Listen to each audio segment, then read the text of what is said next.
اللهم اغفر للمؤمنين والمؤمنات والمسلمين والمسلمات، ألف بين قلوبهم وأصلح ذات بينهم وانصرهم على عدوك وعدوهم. اللهم العن الكفرة الذين يصدون عن سبيلك ويكذبون رسلك ويقاتلون أولياءك.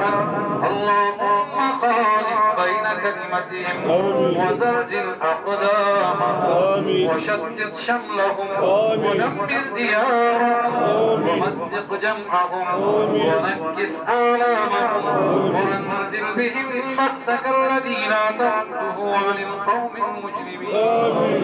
اللهم اهدنا فيمن هديت وعافنا فيمن عافيت وتولنا فيمن توليت وبارك لنا فيما أعطيت وقنا شر ما قضيت فإنك تقضي ولا يقضى عليك إنه لا يذل من واليت ولا يعز من عاديت تباركت ربنا وتعاليت. نستغفرك ونتوب إليك نستغفرك ونتوب إليك. اللهم اغفر لحينا وميتنا وشاهدنا وغائبنا وصغيرنا وكبيرنا وذكرنا وأنثانا.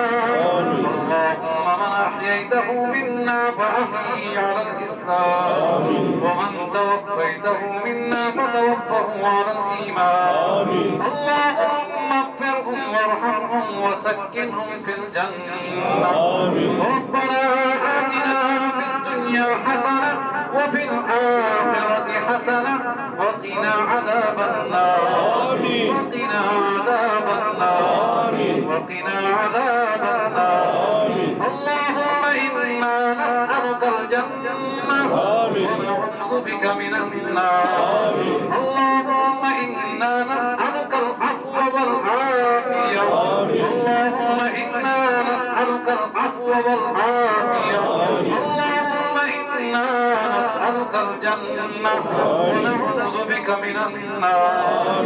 اللهم انصر إخواننا في الشام. اللهم انصر إخواننا في الشام. اللهم احفظ إخواننا في الشام.